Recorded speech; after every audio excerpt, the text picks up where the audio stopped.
There Will Be Blood, Boogie Nights, and Magnolia are just a few film credits of Paul Thomas Anderson.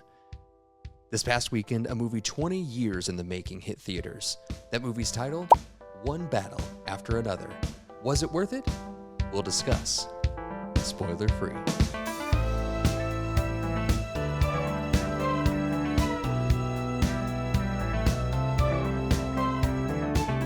This is Popcorn for Breakfast, presented by St. Louis Area Smoothie Kings. Now, here are your hosts, Cam and Kurt. Welcome back to Popcorn for Breakfast. We're so glad you're with us. Just another podcast. Cam, I like to say it's one podcast after another. It is. It really is one podcast. That's what I always say. They totally stole our vibe with this movie title. And the movie is based on a book called Vineland. So they didn't even have to call it One Battle After Another. No. Now, it's a loose adaptation. I know why they did it. Still, we've always said that. One podcast after another. Trust us. Now, you've always been the book reader in this duo right here. So Well, hold your horses. I read books. I would not call myself a reader. Well, I never read books. That's Okay. the thing. The last book I read was Catcher in the Rye my freshman year of high school, I think. That's probably why you stopped. So- It's terrible. Oh, man, I'm on the other side. I love Catcher in the Rye. That'll be a different podcast. Ooh, do they have a movie on that? Is there a film version of that? Not that I know of. We should make it. There probably is because I said no. I have a question. So Vineland, the source material for this, loosely, Mm-hmm. did that come out like 30, 40 years ago? Do we know? Came out a while ago. Okay. Because It was written by Thomas Pynchon, who also wrote Inherent Vice, Okay. which is another book that Paul Thomas Anderson has adapted. Thomas Pynchon's kind of considered one of the great American novelists of our time, social commentator. I read Inherent Vice and Detective Fiction. I think I talked about this already on the pod. Did not like it. I felt very dumb reading it. Maybe I would enjoy it more now because I'm older. And I don't know. I haven't read Vineland, but I'm very interested to see because they talk about how this is a loose adaptation, and I've read a little bit about the similarities between the two. I'm curious how different it is. yeah, because this is 20 years in the making. I saw a big piece of the plot of this movie. I saw a quick interview that Leo and Benicio were doing, and that there's a giant plot piece that was added kind of during production, which is crazy. Yeah. So I know that part's not in the book because Right. it was just completely off the cuff. One of the creators inside the movie said, "I'd like to do this," and they did it. That's bizarre to me. Yeah, it's crazy. And I think like it's also pretty cool to have an author and a celebrated author at that, like Thomas Pynchon, be like, yeah, you can adapt my book. Yeah, you can do it loosely. You know, they've obviously collaborated before with the Inherent Vice situation. And like, as far as I understand it, PTA, Paul Thomas Anderson, just kind of came to him and was like, this is kind of what I want to do. This is the vision for it. Mm-hmm. Thomas Pynchon's like, right on, brother. So Paul Thomas Anderson, you will hear us say PTA kind of interchangeably. That's what he's kind of known by in the film world. On the streets. On the streets, on the nerd streets of Hollywood. So I mentioned a couple of his movies, Boogie Nights, Magnolia. Others include Punch Drunk Love, Inherent Vice, Phantom Thread, Licorice Pizza, There Will Be Blood. There Will Be Blood, and am I missing one? Heart 8. Heart 8 with Samuel L. Jackson. There are others. And more. A lot of... The Master. The Master, thank you. Yeah. That's the one I was missing. And a lot of Haim, the band Haim, music videos. Yes. Pretty big fan of the Haim sisters. He's done all of them, so all the music videos is pretty crazy. And now One Battle After Another, which we're reviewing today, spoiler free.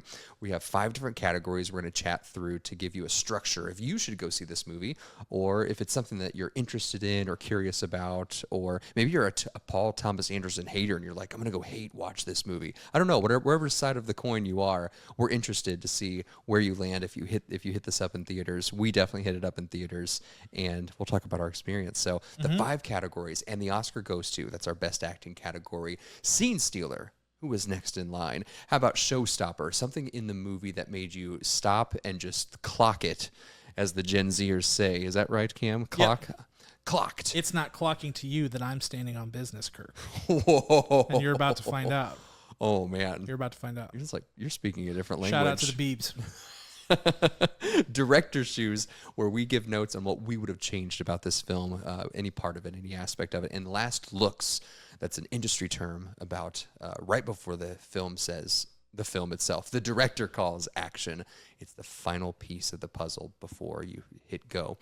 So that's where we're going to wrap up our scores, thoughts, and talk about everything else that doesn't fit into our categories. All spoiler-free. Cam, I think I get to go first. I think you're right. Before you do, I do want to say we did discuss, like, should we cover this movie? Because we don't, like, Warner Brothers, we don't get just behind the curtain. We don't, this market, our market that we're in, the St. Louis market, doesn't get as many Warner Brothers screenings as we once did. But this movie's been very buzzy. We felt like we need to talk about it. And if you're annoyed that we're doing spoiler-free because it's been out, because sometimes we do spoiler-full, we're doing that because we think that this thing is going to kind of roll downhill. There'll be word of mouth. It's been very buzzy, so we think more people will see it. So we want to be respectful of that. So if you want our spoiler full thoughts, hit us up.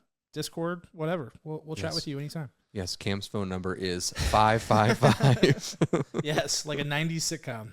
I'm going to say it one time, and then you'll have to bleep it out during post-production. That'd be pretty fun. That would be great. But yes, unfortunately, you get to go first. But I'm excited to hear your thoughts. I really am. Yes, and if you're listening for the first time, I will choose something. Cam will go next, but he cannot pick what I picked because that's the way the rules are. That's just the way the cookie crumbles. We made them up, and we stick to them. My Oscar tonight goes to Leonardo DiCaprio.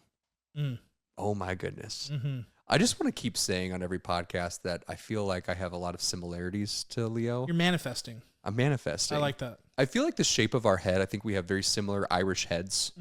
I feel like... Is he Irish? Oh, yeah. There's some Irish in him. Yeah. I don't know where, but, I mean, you look at him, you're like, that's an Irish man. Did you see the story about a manager that he had said he should go by Lenny Williams? I freaking love that so much. That has been a story for a long time. I love it. It's funny that it's being resurfaced for this movie. I've thought that was the worst choice an agent ever made, and I hope that guy never worked in show business ever again. It's like, it should go down in history as like the worst advice anyone's ever given. You know, like there's those stories of like, oh, and so told him he should do this. It's like the Blazers drafting, I forget who they even drafted, one pick before Michael Jordan. It's like whoever told them to draft that guy, like, you're an idiot. It's terrible advice. Like, you could have ruined his entire career. Truly, literally. Like, we probably wouldn't even be talking about him Lenny. Oh, Leonardo DiCaprio. I genuinely believe he has only one bad film, and not even a bad performance under his belt. And it's not even that terrible of a film. The Beach is what I'm referring to. Oh, you're forgetting one. Oh, what am I forgetting? Don't Look Up. Oh, yeah. That's a terrible movie. That is a terrible movie. He's great in it, which is also funny. Yeah. But I'm always rooting for Leo. I think everyone's always rooting for Leo when he comes on screen. And every time he brings his own specific aura, like, you know, that's Leo acting on the screen every time. That's not lost on anybody. You're seeing an iconic actor light up the screen, and he always reinvents himself. It's as if he goes through and he says, what kind of weird ticks does this person have from this emotion to this emotion to this emotion, from this part of the script, from this part to this part.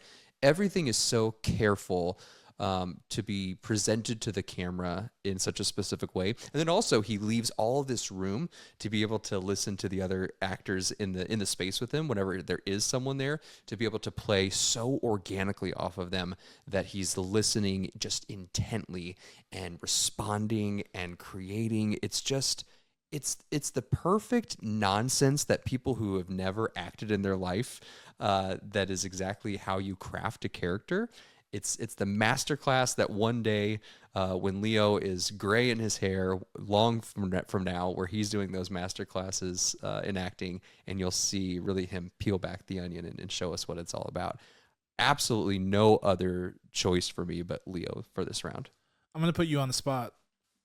Some are saying that it is his best performance ever. Are you ready to say that yet? Or do you think you ever will be? Are you ready to definitively say it's not? I'm definitively ready to say that it's not, but I would say top 5 performance easily. Top 5. Easily. What's number 1? Oh gosh, how dare you? I'm just curious. Top 5 fair. What's number 1? You almost have to go like decades with Leo because Leo is the same actor who was in What's Eating Gilbert What's Eating Grape. Gilbert Grape? Fabulous. Like, come on. Yeah, very good. What other actor could have nailed that role? Nobody. Zero. Zilch. It's true. No one. That is true. Yeah. His number 1 performance. Is number 1. You're really pushing I'm not me for holding this. you to this in perpetuity, but for now, just tell me where you're at right now. Oh, in this moment, it has to go to Once Upon a Time in Hollywood. See, I think I'm there with you. Mhm. Like I think I'm in the boat of I'm not ready to say that this is his best performance yet, but I think it might be. I need to rewatch all of them though, because I think my top 3 for him are Once Upon a Time, this one, and probably Django, to be honest with you. Django's fantastic. Django's great, and I thought Django should have been his first Oscar, Yeah. not The Revenant. It should have been it should- Best Supporting Win Yeah, for Django. for Django. Uh-huh. And I think he just got the votes split with Christoph Waltz. He did. And it is what it is, Christopher Waltz. But yeah, so I'm curious on that. But good to hear. And you know why? Well, spoiler free, he has more screen time in Once Upon a Time in Hollywood than this. Honestly, he just does. That's probably it's close. yeah. But it leans. He has more screen time in the other one. Okay, for fair, sure. Fair. Okay. Thank you for that. Sorry for putting you on the spot. And I'm gonna put you on the spot somehow. good luck. Get ready. And the Oscar goes to Tiana Taylor, who plays. I need to Perfidia, I believe is her name. Perfidia. Yeah. Perfidia. What is her full name? It's like Oh gosh. Perfidia Beverly Hills something. Yeah. She's got like a full name. So Tiana Taylor, her kind of claim to fame is 1,000-to-1, which was a movie that came out a couple of years ago and got a ton of buzz, a ton of awards buzz. She got a ton of buzz. I did not see it, so I was unfamiliar with her game. I will say that Stefano did see it and advocated for us to watch it. Yes. But we didn't get a chance to watch it Yeah, yet. because they were the worst. No, but it's just one of those things. Didn't get around to watching it. Yep. I thought she was absolutely mesmerizing in this movie. I think, like, her character is a wild one and one that is so specific and one that I think has a high level of difficulty to it to pull off because her character is somebody that you're like, does this kind of person exist? You know what I mean? And so she has to get you there to be like, yes, like this kind of person exists and I am this person. Right. And it's not to say like there, I had flashes of like other people that I've met throughout my life that I'm like, oh, there are pieces here, but it was so nuanced, and very, very well done and very high level of commitment on her part. Yeah, big fan of Perfidia Beverly Hills. She was absolutely, like, you could not take your eyes off her when she was on screen because there was so much energy, there was so much commitment, and there was just like, I read in like the trivia on there that she ad-libbed a line that was like one of what I think was a hilarious line read in the movie, and Paul Thomas Anderson, it references another film. I think they even say it at one point she has a weapon and she says something like, I feel like Tony Montana or something like that, which I thought how she read that line, and I did not do it right. I'm just saying, didn't do it justice. The way that she did it was so great and so awesome. And I read in the trivia on IMDb that Paul Thomas Anderson's like, I don't even like Scarface, but that was awesome. Like, I'm keeping that in. Agreed. So, and that's the kind of thing is like, that's what I love to hear stories like that, because you want it to be an iterative, creative process, and you want her to feel the freedom to go out and get this character in the way that she did. And so, just can't give her enough flowers. She was great. Yeah, calling back the creativity, the mountain that this movie was, is that the whole movie feels Shakespearean. So then to know that so many things were just added and allowed to be added creatively from like every team member is very impressive. Because I always just thought of Paul Thomas Anderson to be this quiet genius, and then says, here you go, this is what we're doing. But it's very, very collaborative. That's what I'm seeing here. I think we make the mistake of thinking to ourselves like, oh, people who are able to create art at this high of a level for so consistently is that they're a perfectionist. Yeah. But the reality is that like good art doesn't come from perfectionism. Right. Good art comes from collaboration. It comes from feel. It comes from like actually engaging with people and doing things. And that's the beauty of it. That's a note for you, director David Fincher, who has his actors do A million 70 takes. Hey man, that works too. I loves me some David Fincher. So It's impressive. So now we got to move on to scene stealer. Who stole the scene? For me, Mr. Sean Penn. yeah, man. Yeah. Wow. Just wow. Who would have thought that, whether you've seen the movie or not, whether you've seen clips from it, but surfer dude as a teenager, you know, what's it called? Ridgemont. Oh my God. Fast Times at Ridgemont High. Yeah. And all the other like movies that he did where he was just like this stoner character. Who would ever think that as he progressed through his career, he would just become even more amazing than his last performance? Just an absolute stunning performance. So peculiar, so many facial tics. I've never seen someone move their face in such a flexible way. I don't know if he like went to mime class before this or if he's ever done it before, but his face just did this gymnastic routine and all of it worked. It wasn't just to steal attention from the camera in a selfish way. It was literally to convey the soul of this character that he was portraying. And it landed so well in every scene from start to finish. I couldn't look away. Sean Penn deserves an Oscar nomination for Best Supporting for this too. I think you'll get it. Yeah. I actually do. Like I think he was so good. It's funny, like an actor like him goes away for a while and then pops back up and you're like, oh yeah, like this guy can act, like really act. Yeah. He's really good. And this role is crazy, like with a capital K crazy. So it's not a character I'll ever forget, ever. And some of his facial expressions in this film I will never forget either. It's crazy. Yeah. It's crazy. Great call. My scene stealer, I'm going with Chase Infiniti, who is the newcomer on the scene. This is her film debut. And what a debut to have, just being a part of a movie with a cast like this and a director like this, and just like a major studio production, Warner Brothers Pictures. I mean, you know, she was in the Apple TV Plus series Presumed Innocent, which I did not watch. So this was my first experience with Chase Infiniti as an actor. Very impressed. Lot of command, a lot of vulnerability. Like I just felt like the father-son or the father-daughter relationship in this movie is it. I mean, it is. If we don't have that, this thing does not work at all. And it is so well done, and it's partially well done because Chase Infiniti and Leonardo DiCaprio have such amazing chemistry, and they were really vulnerable and like made it very real. So I give her a ton of credit for that. It was probably intimidating. I'm factoring that in a little bit too. I mean, it had to be hugely intimidating to be like in this movie with not just like good actors, but like generationally great actors. Yeah, so there's at least 4 Oscar winners.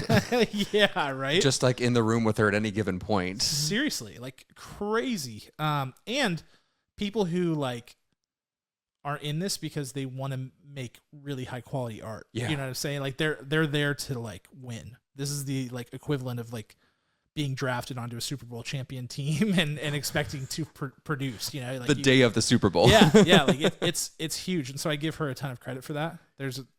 And I give credit to her castmates and everybody. Like, I think it just really kind of shores up this whole thing and what they have together, her and Leo in that dynamic. It's magical. Yeah, when we target, a lot of times we'll say, yeah, watch out for this person, watch out for this person. I mean, she just shot to the absolute top of that list. Yeah. Easily. Next up, showstopper. Mm-hmm. A moment that stopped you in the show, if you would allow me. Stopped you in the show. I couldn't have said it better myself, Kirk. Thank you. Just clip that. We'll play it before every time we do this in the future. To confuse everyone about what this category actually is. This is a moment that you clocked. This is a moment that you said, oh my goodness, I have to discuss that. And this one, it was absolutely wild for me watching an iconic car chase scene the first time you're seeing a movie. Like knowing that of all, like that's a thing, like in the movie world, right? It's like, oh, there's an incredible car chase scene. Yep. The French Connection, and 16 other movies that have them. You know, I'm sure one of the Fast and the Furious has this, but this car chase scene near the end of this movie blew my mind. It absolutely blew my mind. One of the through lines in this film is that this touches on a lot of different emotions. It really forces you to kind of reveal how you feel about certain situations in the world. And when every moment I felt like, oh, I feel in different beats of the movie, oh, I feel uncomfortable. Oh, I feel like lighthearted. Like, oh my gosh, I'm so sad. Like I went through the whole spectrum. And in this car chase scene, I literally felt like I was on the Tower of Terror. I felt like I was literally rising and falling from my seat. So that's as far as I can say about this, but it was absolutely stunning, and I will never forget this scene. Iconic, instantly iconic. Immediately, it's an effect that is just pure brilliance, to be honest. And I love that you said the French Connection. That's one that immediately came to mind because of that sort of like underhood POV. Yeah. Mad Max, the original Mad Max, comes to mind as well for like seeing vehicles moving from that perspective. You know, it's very Heat has a great several. I mean, there are so many, and this is instantly one where like it's crazy because this movie doesn't scream car chase. No. but it really is like it's 2 hours and 42 minutes, I think, is the runtime, and it's like wall to wall action, even though I wouldn't necessarily describe it as an action movie. No. It's crazy. But that scene, as you're watching it, you're like, I'm witnessing history. Like this is going to go down as like one of the big cinematic moments. Yeah. It's that good. So great pick. I love that pick. For me, I'm going to go with the use of VistaVision as the, now before I say that, I saw this in the standard format. So when we talk about VistaVision, the difference is, so if you're shooting on film, the standard for shooting on film is 35 millimeter. Which is the size of the frame. And for VistaVision, you're taking that frame and you're flipping it this way. So the film goes through on its side through the camera. And so you're getting a wider negative. That's basically twice the size of a 35 millimeter. And so when you shoot on film, I had to like look into the physics of all of this because ever since Brutalist, I've been like, how does this work? Because the Brutalist was the first film to really like bring back VistaVision as a format that kind of like died out in the 60s. What that does is when you have a wider frame, you're able to capture more dynamics in the color. And I think that that's really important for this movie because this movie is kind of like a modern epic. You know, you said Shakespearean. It's like, it's almost like Odyssey, the Iliad. You know, it's what it really reminded me of actually was Lawrence of Arabia. Okay. Where you're watching this character go through a long battle, one after another. And so there's a lot of like, it's constantly building and building and building. And you've got all these different locations, and each one needs to cement itself as a key portion in the journey. And one of the best ways to do that is with color and your color palette. That's amazing. I didn't think about it capturing so much. It makes sense. It's wider, so it's capturing more of the shot composition. So it's grabbing those colors, and so it balances it differently. If you think about it, like when you shoot on film, it's all about physics. It's light hitting the lens and going onto the film and how that works. And so we think digital, we think pixels. Film has something like pixels. They're called dye clouds, where each one reacts to the light in a different way. So if you've got more of those, you're able to catch a higher range of things. They don't get blended and blurred into each other. Yeah. So even when it's reduced down, when it's converted to digital and reduced down to standard format like I saw it in, or even a premium format like IMAX or whatever else, like you're still getting the benefit of the color, albeit on a slightly smaller scale, but you could feel it. Like I'm sure like you were feeling like, wow, this is really vibrant, really sharp. And I think that it matters for this movie from a storytelling perspective because it gives every key point in this story had a feel to it. And it was in the color palette, it was in the music, it was in all the things, because that's what good filmmaking is. But particularly the color and the lighting was so well done, and I think it was enhanced by the use of VistaVision. So it's beautiful. That's a fantastic thing that stopped your show for your viewing. It stopped it right there. I want to point out my viewing. So Cam, you had initially pitched out, hey man, I'm going to go at 10 p.m. one night. And then you had a complication to your schedule. I bailed. And then my schedule freed up, and I went to a 10:10 showing of this 3-hour movie, which really starts at like 10:30, 10:40 after previews, trailers. And then I left the theater at 1:10 a.m. Unbelievable. You went at a comfortable 11 a.m. showing. I could not have been more comfortable. I don't know how you did it. That's why I bailed. I was like, sorry, not doing that. Yeah, unbelievable. Fantastic. So when the show officially stopped for me, I was like, okay, I'm going to go home now. You were just starting your day. Yeah, I was like, let's go. Director's shoes. This one's simple. I have no notes for my director's shoes. Not a single word. I give the mic to you. Yeah, I don't know. I think I really don't have strong notes against it. There were maybe a couple points of like where my suspension of disbelief was not fully engaged.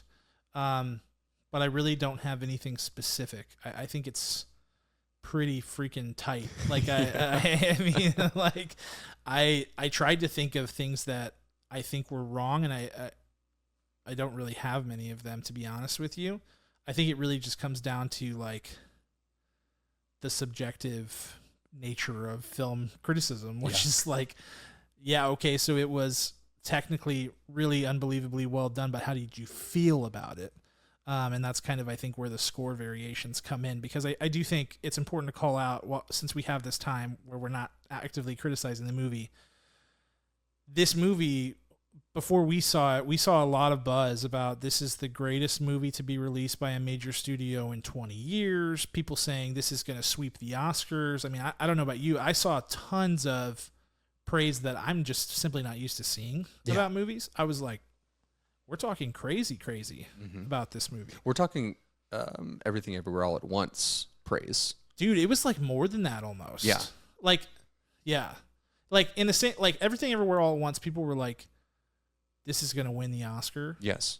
And I feel like people are saying that about this one too, but there are also people being like, this is a masterpiece, like it's going to be cemented in film history forever. Yeah. So I feel like I've also seen people see it and be like, the hype's not all there. And I think there's a reason for that. First of all, any movie that's hyped like that, it's really hard to live up to that level of hype. Yes. So it almost sucks whenever things get hyped up to that level.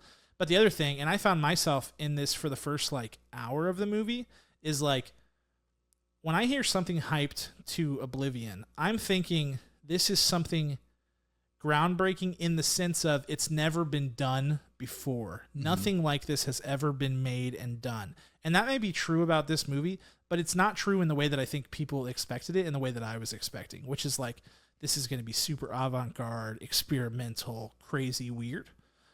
This is not that. Yeah, because this is like Paul Thomas Anderson would choose to go that way. In some of his movies, he does get a little. He gets very artsy in like some of them. The Master, I think, for example, is so. I was kind of expecting something in that realm, and I was shocked to find that it's like a linear epic, and one that's just like super unbelievably well made and engaging. So I do think there's kind of like an expectation gap that people might have with that. But I mean, it's really hard to find errors with this movie. Yeah. If you're not someone like us and you're like a little scared of that stuff, because it's fair to say, like people are like, it's a little weird. Like those moments are kind of weird for me. This is a very normal story. Linear. Yeah. Like starts at point A, ends at point B. Yeah. And I mean, it's accessible, super accessible. Like there aren't like there's a lot of theming, but it's nothing that you can't grasp. It's nothing that you're not going to pull away from. Like it's just really well done. It's no Catcher in the Rye, I'll tell you that. Yeah, exactly. I mean, sometimes I'm like worried that I'm going to not understand what the director's trying to say, and a lot of times the there are directors who don't want you to understand what they're trying to say. Yes. That I don't feel like is going on here at all. No. I feel like it's very accessible and just really well done. Yeah, absolutely. Well, let's go into last looks here. I think that's the perfect time to do so. There is such good intention with this movie, with the story, with the shot composition, with the mise en scène, which is where the camera, where the object is placed in the camera, whether it's a physical prop or whether it's a specific setting or whether it's the actor itself, and the positioning for different things to tell a story that way. The plot itself, just the very fine details of this movie, everything is so specific, and above all, incredible acting performances. One battle after another gets a 10 out of 10 for me. Whoa. Whoa. Easy. It was such an easy decision. That's big. Do you ever do this? You probably don't. I'm being very vulnerable right now. Do you ever walk out of the theater if we don't see it together, get in your car, and start pretending like you're recording the podcast? No. Okay, I don't cool. do that. I will sit down and I will literally say your name out loud, like, Cam, I thought about this, and I thought about this during it, and I get it out of my system. But I said when I got in my car to myself, I said, "This is a 10 out of 10 movie, Cam." Wow. In my head to myself. Here's out loud. No, sorry, not in my head. Out loud. I said it out loud. Yeah. Here's what I do, which is this is me being equally vulnerable, and you're gonna be like, you're a weirdo. Is I almost immediately have a score in my head every time, and then I go, "Why is that wrong?" Okay. I'm just like, that's my process. I'm like, "Why is that score wrong?" Okay. Like if you were to be your own critic and be like, why am I wrong about that score? That's what I do. And then I just agonize over that. How often, how flexible does it change from the number that you immediately set to it and stamp to it to what you get when we record? It can change a lot. Okay. It doesn't, here's what I'll say. If it's going to change a lot, it's going to be for the worse. Okay. Because it never changes a lot for the better. Yeah. A lot of times it's like, I thought that was pretty good. Not great, but pretty good. And then I think about it, and I go, no, that was actually, there's a lot of problems with it. You're like, okay, act 1, act 2. Yeah. Oh. Yeah. So that's kind of how that goes. But anyway, on one battle after another, I will simply say this, like right now it's my front runner for Best Picture. It's my front runner for Best Actor. It's my front runner for Best Supporting Actor. It's my front runner for Best Adapted Screenplay. It's my front runner for Best Cinematography. It's my front runner for, I don't know if I want to say that yet. Score. Like, that's 6. Yeah. The big 5 included in there. Right. And Best Director. Yeah. Like, I mean, that's 7. Yeah. So, I don't know. That's pretty crazy to like walk out of a movie and feel that. I really loved it. I think it's really great. I was definitely in that position of being, after hearing all the hype, I was so shocked to find that it was like a linear, straightforward story, but just a really, really good one.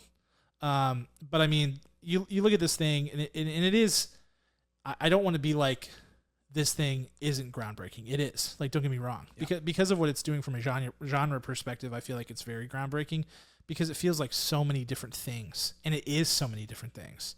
And the emotional gamut of this movie is extraordinarily wide. Mm-hmm. I mean, there are parts in this movie that are gut-bustingly hilarious. Yes. Like, you will be cracking up. And there are parts that are deeply affecting and emotional and intense and exciting. Like, I mean, there's just so many things. I think it's an instant classic. I'm giving a 9.6 out of 10. So Beautiful. that is my highest score year to date. It's my number 1 year to date. Like, it's that good. Amazing. Yeah. I was wondering if anything would beat out 28 years later for you. Did I still have that one? No, I had Weapons above that, which we didn't talk about Weapons. We didn't talk about Weapons. I had Weapons at a 9.5. Okay. And this is very different from Weapons. Yeah. And Weapons is good in ways that this one isn't, and vice versa. And they're like very, very different. That's why sometimes scoring movies can be a little bit silly when you stop and look at them all together. I mean, don't get me wrong, it is silly, but it's also super duper fun. I cannot stress that enough. It is. So, I mean, 9.6. This movie might I know after a couple more rewatches, I mean, it might even change my Letterboxd top 4. It's that crazy. It has that kind of potential. It's very good. I really hope people kind of like try to block out the hype, because I do think that can hurt it. Yeah. I think that can really hurt it. I think you have to. You go in and you're like, prove it. Right. You know, you come in from a perspective of, this is going to change my life. And that's hard. And maybe it still will, because it is very, very good. And here I am like saying, block out the hype, while we are like gassing it up in a major way. So it's difficult. But let's be clear. Believe our hype. Listen to this over and over again. Get us the likes, subscriptions, and everything. But no one else's hype matters. Yeah. Yeah. I mean, we did hear from somebody on social who was like, the hype is not worth it. There will be people like that. Yeah. You might be that person. And if you are, let us know. Want to hear about it. Yeah, and maybe that person, if you're listening, or any persons, you know, maybe they like the more avant-garde artist side of Paul Thomas Anderson. That's a very real possibility, and we applaud you for that. So we want to know like what the differences are. Like we want you to pick it apart. Give us your 5. Yep. Your 5 categories, just like we do. Give us more. You know, we'll do more categories. Whatever. We'll be artistic. We'll change the game. What do you think, Cam? We'll do it. We're not Whatever it changing takes. the game. We already made a very controversial decision, which is to use a 10-point scale with decimals instead of the industry standard 5 stars. That's right. Once like every 2 months, someone calls us out on it. They're like, "What are you doing?" They're like, "Come on, guys, don't do this." And we're like, "Yeah, it's silly, but we like it. We like it a lot. It's So- much easier to do. So there, But then when I have to do you're like, "Oh no." for the 5 star, I'm like, "Oh, I hate this." You're like, carry the thing. Yeah. No, it's Get my abacus. Seriously. So, we're so thankful for all of you. Very, very much appreciate all of you. Thank you so much for joining us. We hope to hear from you again. Give us a like. Check out all of our visual content here on YouTube, all of our audio content, wherever you listen to podcasts. This is a podcast form and format as well. We've got 300 plus episodes. Maybe this is our 400th episode. We've got a lot. We've got a lot of episodes. Yeah.